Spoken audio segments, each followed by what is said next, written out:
Okay, let's do something different today. I'll start something new. Okay, what we'll do is we'll go through the list of my recently played games and let's do short reviews of this, of these games. Okay, now let's start from the start. Okay, Misery. Played all of 15 minutes, it didn't run, so forget that. Crashed twice and then somehow suddenly ran. I don't know why. I don't know how. Oh, it does seem like a good premise. You're in this Stalker 1 esque world, the zone. I mean, look at them. Look at them. Where you have to hunt, survive, not hunt, sorry. Go out, survive, scavenge, build. With friends, 1 to 5 friends, not 1 to 4. That's odd. Because I've not seen many games co op games, like PvE games, with 5 players. Strange, like, good. And to top it off, this game is made by one guy. Kudos to you, guy. You're doing awesome job. Especially this. I think you deserve this. Kudos to you. Please go on. Please continue doing this. This game has a lot of potential. For people who want survival scary stuff, as you see this shit here? Yeah. If you want this with 5 people, go for this. It runs. It is Unreal Engine 5, so expect some bullshit. But that's not the developer's fault. It's Unreal Engine, you know. Now this, I play this game PvE. It's PvP, obviously. I play against bots. Don't sue me, please. I like the shooting mechanics. I like the World War One mechanics always in every game. But I don't play PvP as a policy. It's a policy of mine. I don't play. Why? It's a long story. For some other day. Really good game. Really good graphics. There are some issues, yes. But hey, if World War One is your thing, not many games out there which can offer you this. Maybe Hell Let Loose, but then the community is a bit. How do I say this? How do I not say anything? I'll keep my mouth shut. The game is good. 8 out of 10. Misery, I'll give 8 out of 10 as well right now. Enigma of Fear and Wanderer, I have not tried. They've just been installed. So, yeah. Guys, just give me a minute. Yeah, sorry guys, that was my sister on call. I had to pause the recording. When your sister calls, you receive. Yep, so we were at Wanderer. Sorry, I've not played Enigma of Fear and Wanderer. But I have heard good things about Enigma of Fear. It looks good again, made by a very, very small team. I think only one guy made this. Again, really good effort. Look at, and apparently hand drawn. Everything is hand drawn, which is brilliant. And then we come to Wanderer. Again, one guy made this. I think it is VR only. Yes, there is a new game which is the Fragments of Fate. Now this is apparently a remake of Wanderer, the basic one. This released 2 years ago, I think 2022, 3 years ago. But this Wanderer, this game was made for PC VR, Steam. And Fragments of Fate apparently was made for Quest 3. I don't know why he did that. Conflicting reports. People say the graphics were updated, is what the developer says. But it looks like a downgrade, a straight up downgrade from what the base game was. But apparently they have focused more on more combat, fleshed out more features. Yeah, so the remake has more features, has more engaging things to do. Because the base game apparently is more puzzle heavy. The remake is more combat heavy. So that's a different take. But I would still want more graphical fidelity in puzzles in a VR game than combat, because combat tends to be janky in VR generally, unless it's really well made like Half-Life Alyx or say Saints and Sinners, Walking Dead. So give this a try, the base game at least. Seems like a good game. I'll update this once I try this. Okay. Are we there yet? 4.5 hours? That was just one session. My friends had already joined against, I think, Checkpoint 2. Yeah, this is one of those recordings. And I joined, and one guy quit, and I joined, and we went to straight Checkpoint 9. We went past so many levels. This was one of the stupidity where I had to figure this out. This is a really fun game. One of the reports that I've heard was that the route that you pass through, that you have to make your journey through, is a definite route. It cannot be randomized. Each time you start a new game, it's the same route. For me, that's disappointing because you could give something, say, like create a map feature in this. That would be brilliant. And another feature that I would like is free mode, where there are no puzzles or nothing to be scared of. That, oh my god, my vehicle's gonna get destroyed. I have to shout at my friends, or my friends have to shout at me because of the tiniest mistakes that we're making. Just a free mode where we're just going through parks, we're going through mountains, and taking a rest stop. It's like a journey, and we're just eating burgers and drinking beer. Obviously, I don't condone smoking, but hey, to each their own. I won't stop you. But yeah, it's a good game, brilliant game again for one person who's made it, and it apparently has sold 1.3 million copies. That is brilliant. More such games, please. 911 Operator, I've heard good things about this. It came up for free, so why wouldn't I take this? Age of Mythology Retold. What do I say about this game? It's amazing. Is it as good as Age of Mythology Extended Edition? Well, if it was, Extended Edition won't be here. Retold, I'll give 8. Extended Edition, I'll give a 9.5. The 0.5 is because of nostalgia. Please don't sue me. It's a brilliant game. This thing feels modern. Problem is, feels a touch too modern. And the UI feels like it's lifted straight out of Age of Empires 3 and mixed with Age of Empires 4 as well. So I didn't like that. Maybe they could have just kept it a little closer to the base one. But at least they've allowed mods. And mods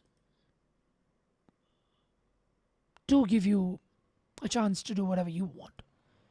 Say, as in, if you want to change the new voiceovers, apparently they've redone the voiceovers of the old campaigns. You can just apply the old voiceovers. The mods are there, so you can customize as much as you want, and that I think is a brilliant feature. Mod is right there in the menu, so it is really well supported. Good game, brilliant game for the price. I've not tried the Chinese Pantheon DLC. The Japanese one, really nice. It was good. I hope for more Pantheons, say the Mayan or the Aztec, or let's go with, most we already have. Japanese already got. Maybe Indian, if they can sift through so many gods and make a Pantheon. But there are a lot of Pantheons that they can make DLCs out of. Good game, please give it a try. Now, I might draw flack for having Crew Motorfest here. Please hear me out. The game is actually good. The car sounds are probably some of the best car sounds I've ever heard in any racing game ever. Would I compare this to Forza 5? Yeah. Yeah, I would. The onboarding experience, let's just say the first 2 hours, how much I've played. That's again 2 settings. This is the onboarding experience, the first tutorials, the first hour. Me personally, from a person who has played Forza 2, 3, 4, 5, Drive Club, TDR, and Test Drive Unlimited, TDU, and this thing Gran Turismo. This thing is right up there in the top 3 of onboarding experiences. Personally, this has a better onboarding experience than Forza 5. You get used to the game really quickly, and unlike Forza 5, this game doesn't just throw supercars at you. At one point, you just find like, oh, okay, I already have a Bugatti Divo. What else do I need? That's Forza 5. Within first 10 hours, you'll already have a Bugatti Divo. In this game, I don't think you'll have that sort of thing. A lot of microtransactions. Say, a little more than Forza 5, but then again, it's Ubisoft. But the game is really good. management practices aside, the studios that Ubisoft has are brilliant. Those guys know what they're doing. This is a good game. 8, if it's for say less than $25, consider this. It's actually good. Bloodlines. This is 3 sessions, and my screenshot says it all. More like Dishonored. I found it to be fun, but not even close to the predecessor. Let me exaggerate this further. The first game, you already know all the history. It's a cult classic. How Activision rushed it out of the door. It could never be. It never got to see its complete optimized phase. We'll never get to see that. It's over. Troika shut down. Such a good studio. Rest in peace, Troika. This is not a successor to Bloodlines 1. It's named Bloodlines 2. I think it's more of, say, Vampire the Masquerade Swan Song. It's more of that. Because the first one, it was RPG. Proper RPG. The moment you come out and then you meet Jack, and then you say like, oh man, you're a Malkavian too. You really are. Yeah. And you listen to his voice and feel like, oh my god, what am I into? There's no such moment in this because you're an elder vampire. It has its moments. Again, I like the game as, say, a separate vampire game. I don't treat this as a sequel to Bloodlines 1. Yes, the name suggests otherwise, but I'm not treating it as such. Bloodlines 1, I'll show you what, is one of my favorite games of all time. It's in the top 4. This is nowhere close to that. Because obviously they fired the old team, they had to change to the new. They fired the Hard Suit Labs or Hard Lab Suit, whatever, one of those guys. Hard Suit Lab, I think, yeah, sorry. They fired them and then they hired the Chinese Room. Chinese Room, good developers, not bad. But the Hard Suit Labs had some of the OG people from Troika. But they wanted to take their time, make this game into a good game that they envisioned for the first game. These days you have to show profit. You can't just keep taking your time to make a game. And I think this game lost a lot of its potential there itself. I'll give you an example. The guy you see here, if you can see my cursor. This is the protagonist. The guy you see in the back. He's somebody in your head. Not schizophrenic. You're not schizophrenic. He's an actual consciousness in your head. How? You'll have to play the game to find out. He's a Malkavian, one of the clans of vampires. Their identity is a shattered mind. They're basically cuckoo. They're messed in the head. They're absolutely indecipherable as to what they're saying. That's because they hear everything from all the other Malkavians, what they are thinking, what they're seeing, and what everyone around them is hearing and thinking all at once. And then there's something called the Madness Network. It's what connects each and every Malkavian vampire out there. This Madness Network is alive in itself. It collects information from all the different information from every place. So whatever you're seeing is actually, in a way, prophetic. The thing you see, the things you're seeing, the things you're able to envision or like come into your face, you are just seeing a glimpse of it as a vampire, as if you were the Malkavian vampire. You don't understand what you're looking at. What am I even seeing? How is this related to what am I doing right now? It's not. And that's why you're crazy. You're mad. To understand you is to be mad yourself. But in this game, he speaks like a normal human being. He speaks like a person who's just a noir detective, a gumshoe, a PI. And it's weird seeing a Malkavian speak in like a normal terms as any other vampires would do. It's weird seeing that. Apparently he masks his weird tendencies as a Malkavian by doing some other things. No. That's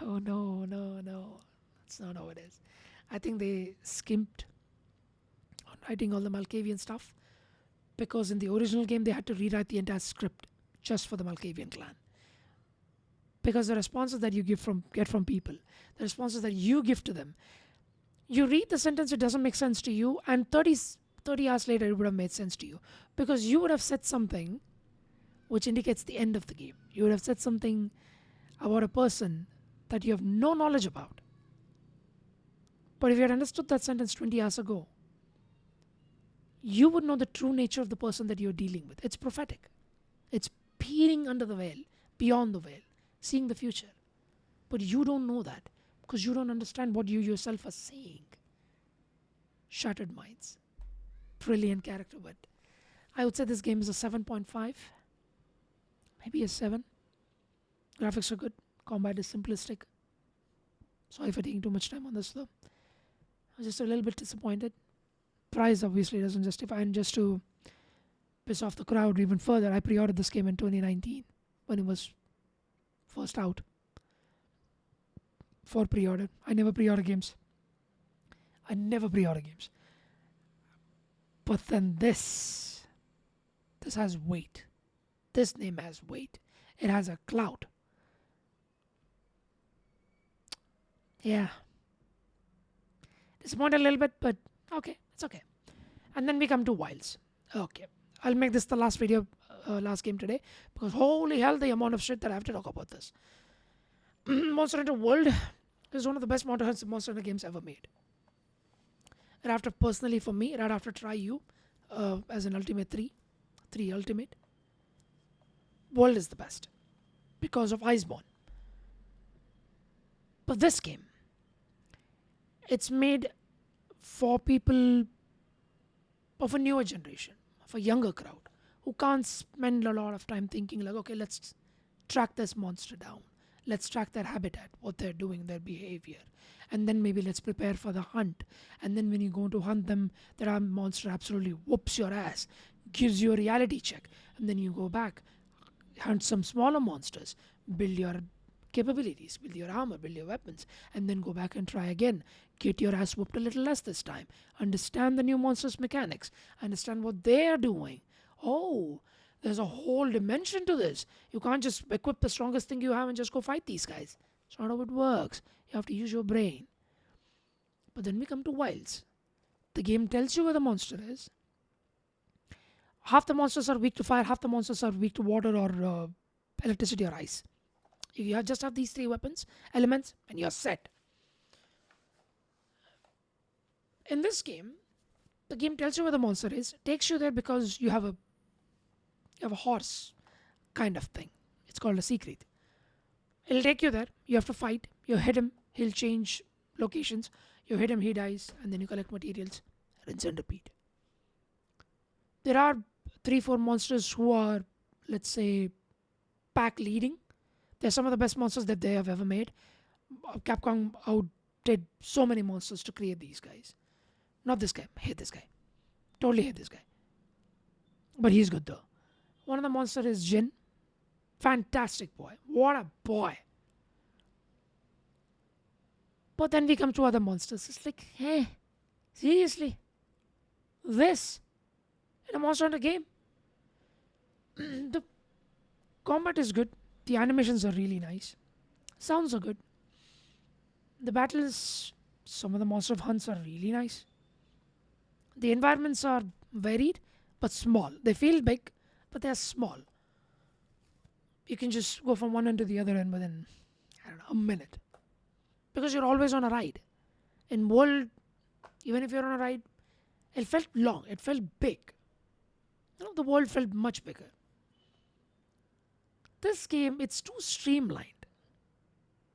Too streamlined to a fact where it just feels like, 50% of this thing is on autopilot. I don't get that feeling from this that I've accomplished something. It feels like I was led to this and then have been told that, how about you do this? You'll accomplish this. Our problem was, how about you leave us alone? We'll figure this out ourselves. It was not about difficulty. It was not say, oh, let's just roid this monster out. Instead of giving it at 20,000 health, for example, let's just give them about 60,000 health. Let's make them thicker. Battles will be longer. It'll be more difficult. Haha! That's what they want. No. That's a stopgap measure. No. I'll give you an example. 172 hours. My first death, you get 3 chances. Karting. Before you fail the mission. My first kart came at 105 hours. My first kart in world came in 10 hours. I I don't understand. And now if people's argument is like, yo, you're used to this game. You're used to Monster Hunter games. I was used to Monster Hunter games before I came to World. I've been playing since 2 on my 3DS. And game I have been playing those games. And yet I still got my ass kicked in World. My first mission fail, I wiped 3 times. My first mission fail was at 160 hours. 160 hours. And that was recent monster, the last monster released. Omega Planetes. He's from a Final Fantasy crossover. Good monster, by the way. Roid it out. Completely roid it out. He's supposed to bother you. He does. And I have no qualms against failing that mission. I went in prepared. I did my best. I was just not used to his fight. I didn't know his moveset. Hey, you need to get used to it. It felt like a glimpse into the old Monster Hunter. You see? But I shouldn't have to see that after 160 hours. That's bad. You need to give me an incentive to stay. Because these days, we have a lot of games. We can't be stuck on one.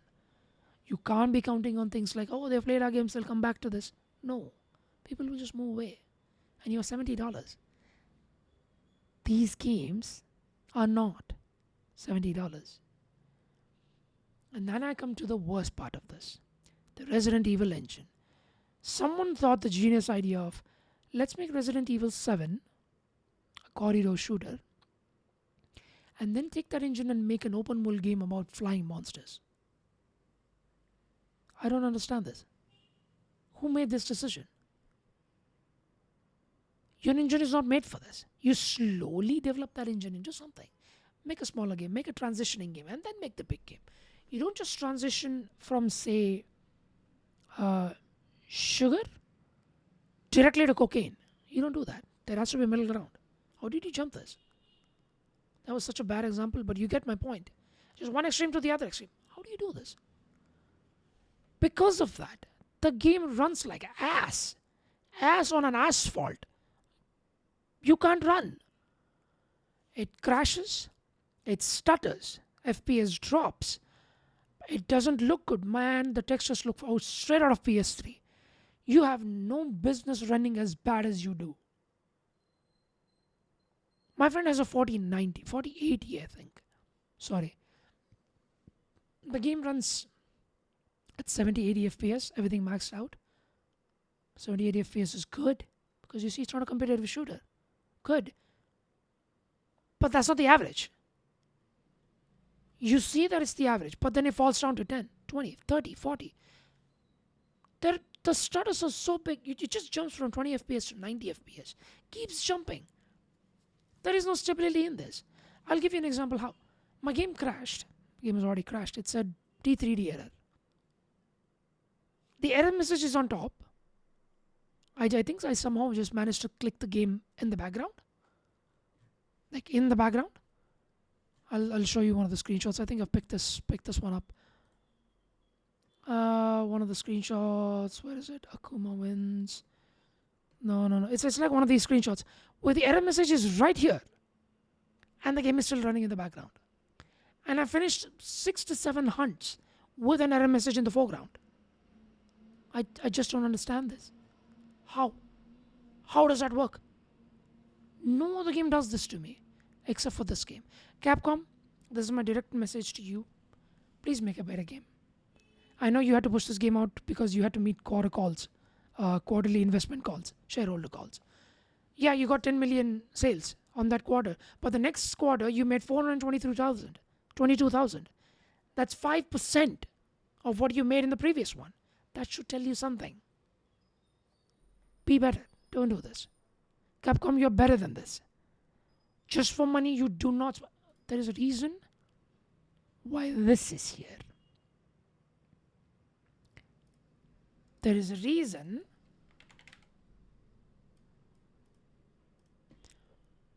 why this is here. I hope that's immensely clear. But for them, it's not. For them, it's money.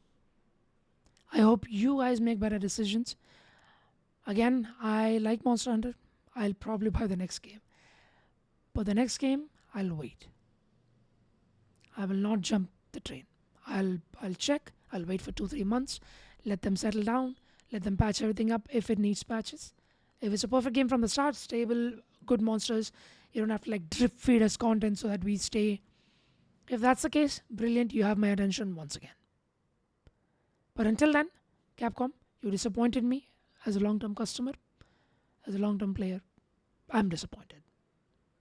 7.5 out of 10. So guys, that was my first edition of What's on the Menu Tonight. I just came up with that. Let's meet in another video. Thank you for putting up with this without any cuts or stitches or screechy videos or memes, or because to keep your attention, I don't do all those chuching noises to keep your attention. This video is for adults. If people want to tune in, I'm more than happy to keep your attention here. But I'm not going to spend my time cutting videos or putting shouty videos, putting screechy videos or audio clips here, showing memes there, zooming the camera and all. You know, the usual attention tropes. I'm going to do any of that. If you like this, I'll find out from the views. If you don't like this, I'll find out from the views. See you in the next video, guys. Bye-bye.